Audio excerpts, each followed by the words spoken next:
Everyone thinks hesitation is laziness, that when you delay, when you procrastinate, when you hesitate, it means you lack discipline. But that explanation is wrong. You felt it before. You know exactly what you should do. You understand the consequences of waiting. And yet, you hesitate. You delay. You distract yourself.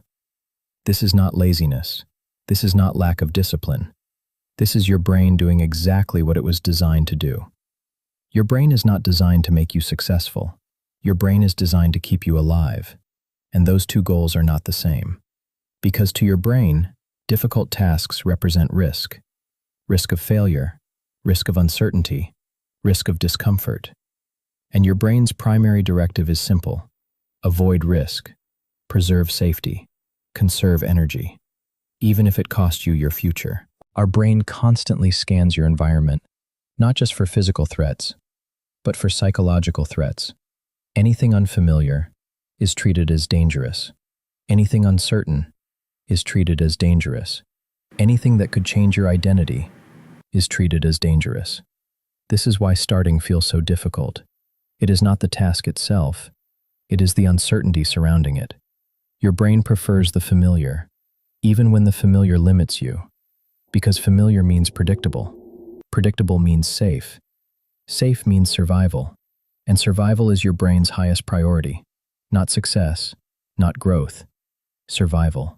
Every time you consider doing something difficult, your brain calculates cost, energy cost, emotional cost, identity cost. If the perceived cost is too high, resistance begins. This resistance does not feel like fear. It feels like hesitation. It feels like distraction. It feels like waiting for the right moment. But what is really happening is protection. Your brain is protecting your current identity, because your identity represents stability, and stability represents safety. Change threatens safety, even positive change. Your brain does not measure improvement. It measures risk, and risk triggers resistance. This changes everything, because it means resistance is not a signal to stop. Resistance is a signal that you are approaching growth. The brain resists what it does not recognize as safe. But the brain is adaptive. It updates based on repeated experience. Every time you act despite resistance, you teach your brain something new. You teach it that action is not fatal. You teach it that discomfort is survivable. You teach it that uncertainty does not equal danger.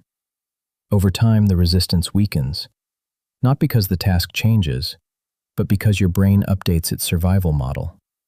What was once dangerous becomes familiar. What was once difficult becomes normal. This is how transformation happens. Not in a single moment, but through repeated proof of safety. The key is not motivation. Motivation is unreliable. The key is exposure.